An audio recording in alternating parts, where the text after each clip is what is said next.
ኤስኦኤስ የህፃናት ድርጅት በሰሜን ወሎ ዞን በአንጎት ወረዳ በሰሜኑ ጦርነት ምክንያት ጉዳት ለደረሰባቸው የአንጎት ወረዳ ጤና ጣቢያዎች ከ1 ሚሊዮን ብር በላይ የሚገመት የመድኃኒት ቁሳቁስ ድጋፍ አደረገ። ድርጅቱ ከቁሳቁስ ድጋፍ ባለፈ በቀጣይ በወረዳው የምገባ ፕሮግራም የሚጀምር መሆኑን አስታውቋል። የወረዳው ጤና ጥበቃ ጽሕፈት ቤት ኤስኦኤስ የህፃናት ግብረሰናይ ድርጅት ላደረገው ድጋፍ ምስጋና አቅርቧል። መረጃው የወረዳው መንግስት ኮሙኒኬሽን ጽሕፈት ቤት ነው። ዘመኑ ይርጋ እንደሚከተለው ተመልክቶታል። ኤስኦኤስ የህፃናት ድርጅት በሰሜን ወሎ ዞን በአንጎት ወረዳም በሰሜኑ ጦርነት ምክንያት ጉዳት ለደረሰባቸው የአንጎት ወረዳ ጤና ጣቢያዎች ከ1 ሚሊዮን ብር በላይ የሚገመት የመድኃኒት ቁሳቁስ ድጋፍ አድርጓል። ድርጅቱ ከቁሳቁስ ድጋፍ ባለፈም በቀጣይ በወረዳው የምገባ ፕሮግራም የሚጀምር መሆኑንና ለጤና ኤክስቴንሽን ባለሙያዎች የሙያ ስልጠና ለመስጠት ማቀዱንም ገልጿል። አሁን በፊት ድጋፍ አድርገናል። አሁን በተመሳሳይ ድጋፍ አለ።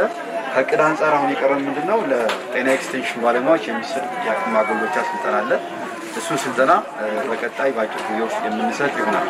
ነገር ግን አሁንም እንደተባለው በጤና ሴክተር ላይ ከፍተኛ ጉዳት ከመድረሱ ጋር ተያይዞ ብዙ ጎደሎች ስላሉ ኤስኦኤስ ከሉዘምበርግ ባገኘው የገንዘብ ድጋፍ በቀጣይ አዲስ የኒውትሪሽን ፕሮጀክት ኢምፕሊመንት ለማድረግ ኦልሞስት ጨርሷል። በባለፈው ላውንች ተደርጓል ፕሮጀክት። ስለዚህ በቀጣይ ኒርሊ ከ6 ሚሊዮን ብር ባላነሰ ፕሮጀክት የኒውትሪሽን ፕሮጀክት እዚህ ወረዳ ላይ ኢምፕሊመንት ይደረጋል። በአንጎት ወረዳ የአሁንተገይ ጤና ጣቢያ ተወካይ አቶ ዮሐንስ ደርቤም ኤስኦኤስ የተባለው ግብረሰናይ ድርጅት በችግራቸው ጊዜ የደረሰላቸው በመሆኑ የላቀ ምስጋናቸውን አቅርበዋል። ኤስኦኤስ ያደረገው ድጋፍ በጣም በቸገረን ሰዓት የደረሰው ማለት ነው። ከዚህ በፊት ራሱኛ ጤና ጣቢያው ሊዘጋና ፍራቻ ላይ በነበርንበት ሰዓት ነው። ከዚህ በፊትም ያለው በብድር መልክ የተገዛ ነበር። ከጤና መድን 1 ሚሊዮን ብር ተገብሎ ተበድረን የተገዛ ነበር። ያም ሆኖ ግን በቂ አልነበረም የተገዛው ማለት ነው። አሁንም ችግር ላይ ነበር የነበረው። በቸገርነው ሰዓት ላይ በጣም በችግር ሰዓት ላይ ስለደረሰብን በጣም ትንሽ ነው ማለት ነው። የአሁንተገይ ጤና ጥበቃ ጽሕፈት ቤት ኃላፊ አቶ ታዬ ታደሰም ድርጅቱ በፈለግነው መልኩ እውቅና ካለው የመድኃኒት አቅራቢ ድርጅት ግዢ ፈጽሞም 57 የተለያዩ መድኃኒት አይነቶችን በመደገፉ የተሰማቸውን ትልቅ ደስታ በማቅረብ ድጋፉ በእነዚህ የጤና ተቋማት ላይ የደረሰውን ውድመት ይተካል ማለት ባያስችልም ድርጅቱ እንደ ወረዳ ያደረገው ድጋፍ ሌሎችን ሊያስተምር የሚችል ነው ብለዋል። የመድኃኒት ግዢ ተፈጽሞልና እሱን ለመረከብ ነው መጣን።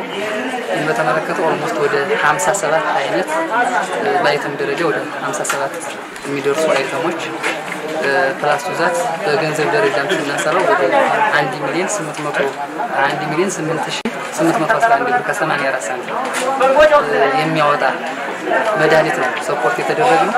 እንግዲህ እነዚህ መድኃኒቶች ኦልሞስት እንደነገርኳችሁ ከኛ ፍላጎት አንፃር ከማህበረሰባችን ከጤና ጣቢያዎቻችን የህሙማን ፍሰት አንፃር ቶፕ 10 አውጥተን መሰረታዊ የሆኑ መድኃኒቶችን ነው ጠይቀን በዛ መሰረት ነው የተፈጸመልን። እውነት ለመናገር በዚህ አጋጣሚ የፕሮጀክቱ አስተባባሪዎች፣ ባለሙያዎች፣ የሚመለከታቸው አካላት ያደረጉልን ትብብር ቀላል የሚባል አይደለምና ላደረጉልን ትብብር ከልብ አመሰግናለሁ። ከወረዳው ነባራዊ ሁኔታ ግን አንፃር ስናየው የ1 ሚሊዮን ብር መድኃኒት ተቋማቶቹን ወደ ነበሩበት ይመልሳል፣ መሰረታዊ ችግር ይቀርፋል ብለን እናስባለን።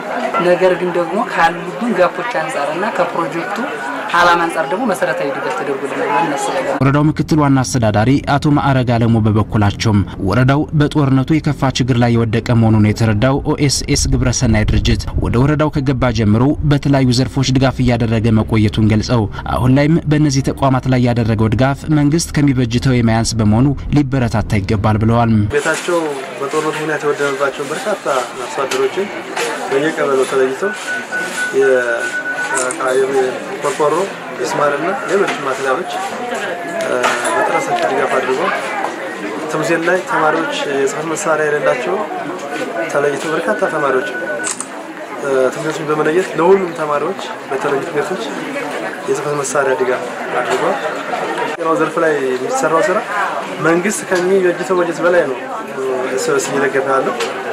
እውነት ለመናገር እኛ እንደ መንግስት ለዚህ ተቋም ለእነዚህ የጤና ተቋማት ይሄን ያህል በጀት አልያዝንም።